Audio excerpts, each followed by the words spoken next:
Morning, it's Merv here. Time to put some fresh blood in the duster. I like to do it this time of year, end of October. Still a little bit of warmth before it gets too cold. Total amount I've spent Euro car parts, £59. That includes very good quality oil. So let's see what we've got. So I've opted for this Shell Helix Ultra. As you can see, it is a Renault spec oil. I normally go for the Mobile Formula R, but they didn't have any today, so we'll go for this. We got a MANN oil filter, air filter, and replacement sump plug.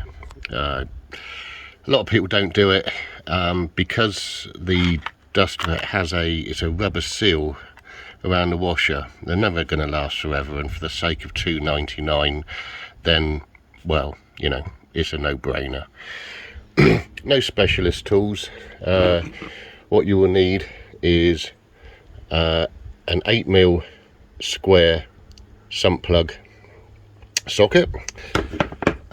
You will also need your good old friend, the 10mm socket, and also a 7mm.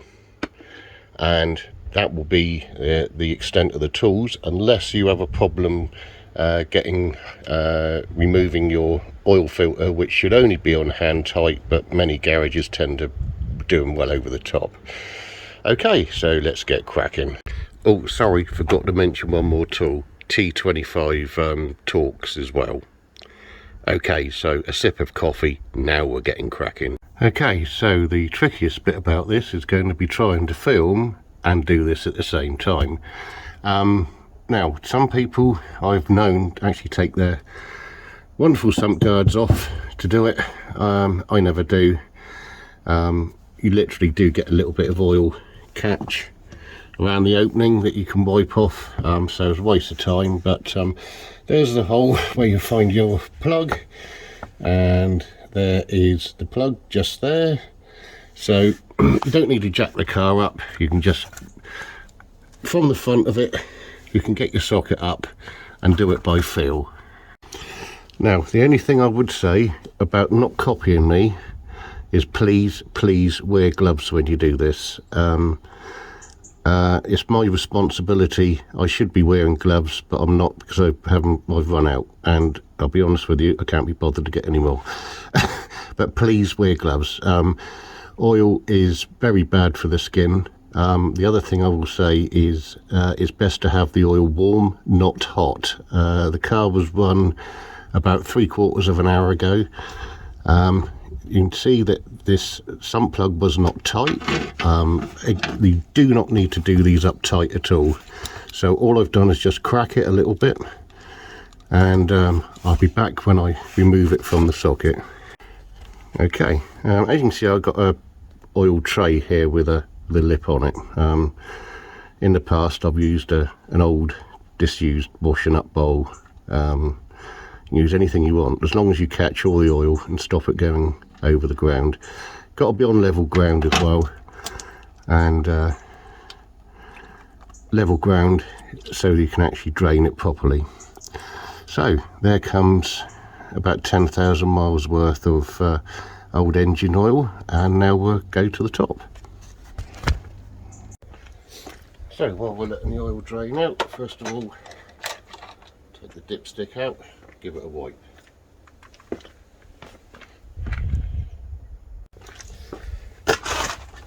Okay, 7mm socket, or you can use a flat screwdriver, but I always tend to use a socket. And we're going to undo that Jubilee clip there. Loosen that off.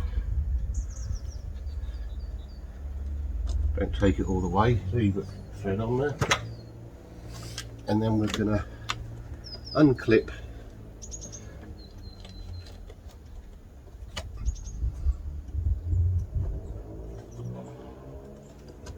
which is a case of pushing down on the end there, push down, pull that apart. So that bit now is disconnected, but until we do this, it won't fully come apart. Okay, now we're going to use a 10mm socket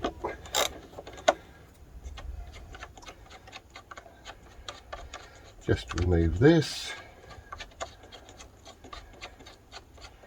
It won't be on there tight at all, or it shouldn't be. It's literally only holding this plastic sensor on, so. And just move that out the way.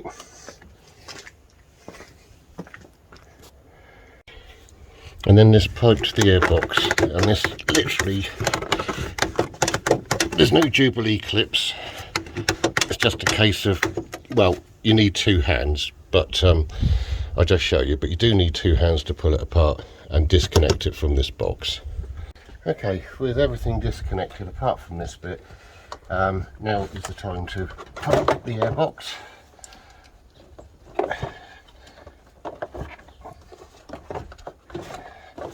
And then we can get that out of the way. And there we have it. There is your airbox. So your air filter's in there, and we're going to show you how to get into that in just a moment. Right, so here is a oil filter, and hopefully I'm going to prove a point, show you how tight these don't need to be. So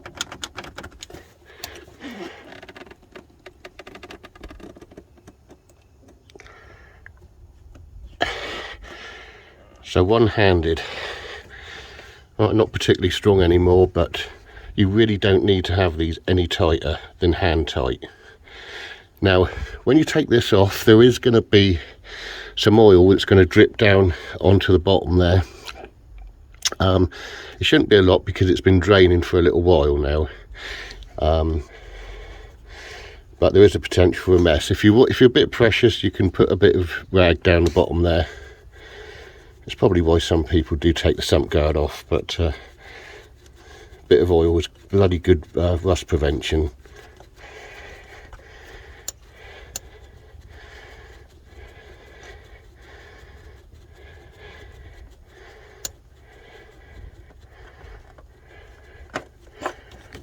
Right, there we are. See, not a great deal of mess was left there. Just wipe it off so nothing's dripping down. Okay, and don't forget to dispose of your oil filter responsibly in the same manner as you do the rest of your engine oil. Okay, while I'm letting the oil drain even more, we've got 4 Torx screws. There's 2 on the top of the airbox and 2 on the bottom. Again, don't over tighten them, it's only going into plastic. Very, very easy to strip the threads.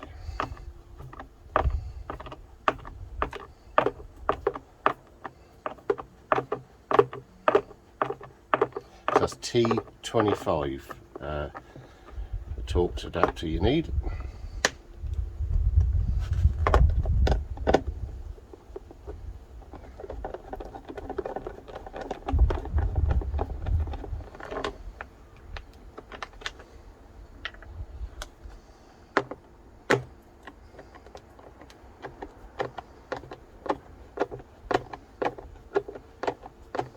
Be interesting to see what this air filter's like this year.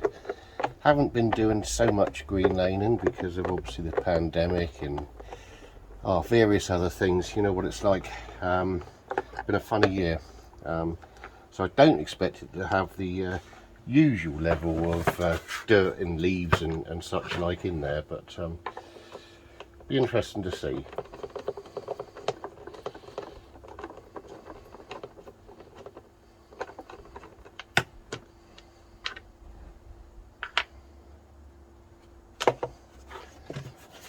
I did have a quick look to see how much Halfords would charge to service this vehicle. I think it was about £130.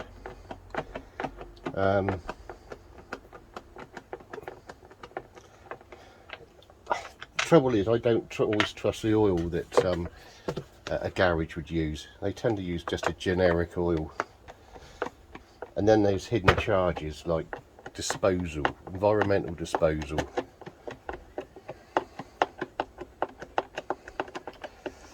So, the big reveal, what is the air filter going to be like?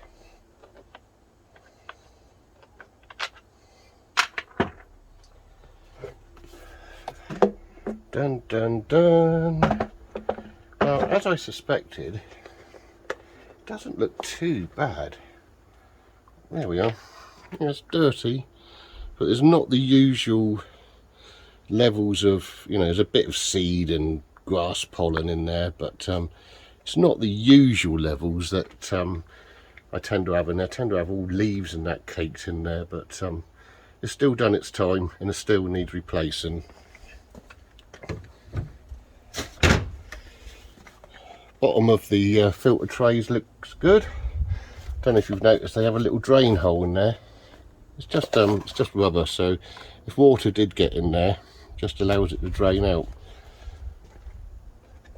So we put a new oil filter back and just reverse the process.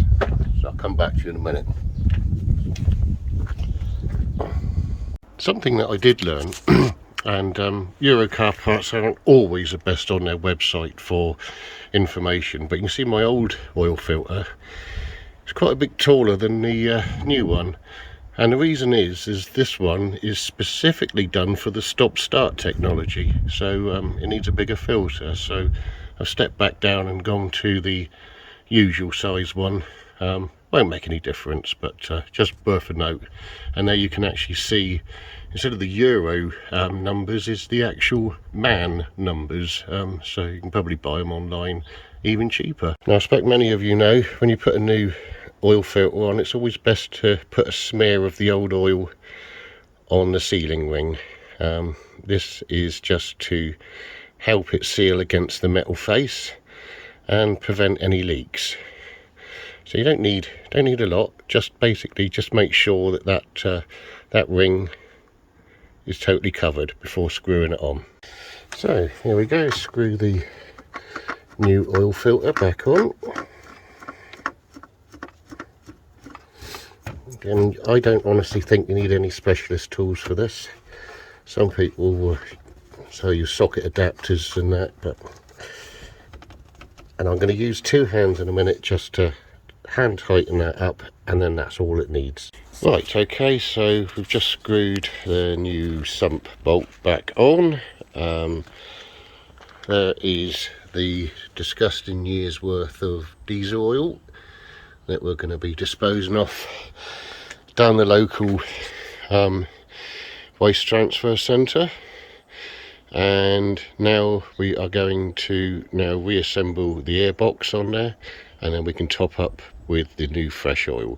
So when fitting the airbox back, you'll notice there's a couple of feet that go into there. There's one and there's another one on the other side there.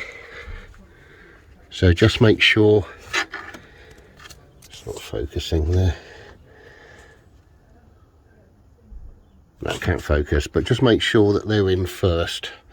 Then you can attach that pipe, and then you can attach that pipe, and that pushes in there. So here we are. So this one is now pushed in. These are now sat in there properly. That hose is now reattached.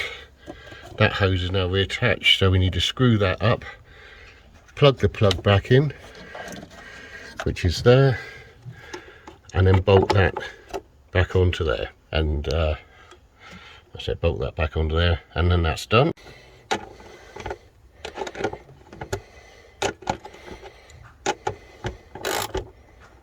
Don't over tighten that again, it's just plastic. Again, don't over tighten.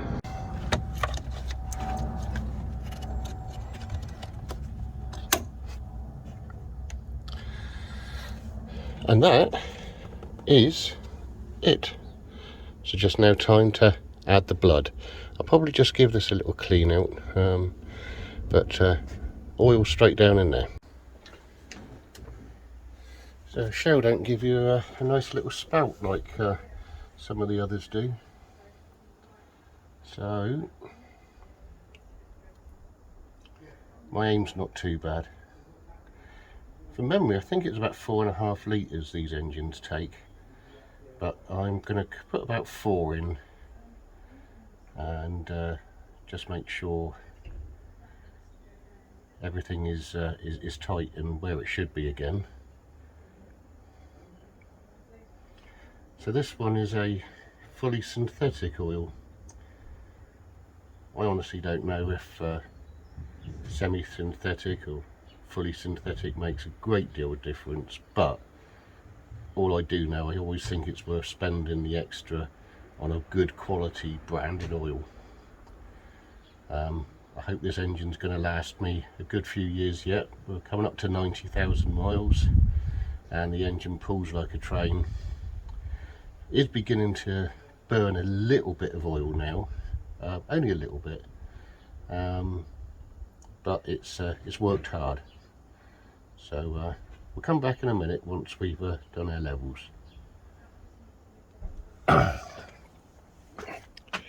Right, just while we're waiting for the oil to settle, just a little tip. I often see people complaining that they've got water ingress in the front footwells of their cars.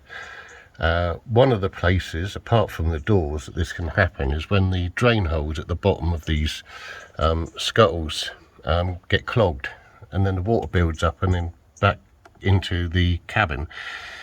I tend to, when I'm jet washing the car, always put the jet washer down in there and give it a good blast out to clear any debris away. But if you see a build up of debris, leaves and such like, get them cleared away, because they're just going to fall down there and end up clogging your drain holes. Keep them clear and you keep a dry inside cabin. In Renault's infinite wisdom, the colour of the bottom of the dipstick is practically exactly the same colour as the new oil. So it can be a little bit difficult to actually see the level on there. But from what I can see, we are about half full. I was expecting it to be nearly full, but I did drain the oil really well. So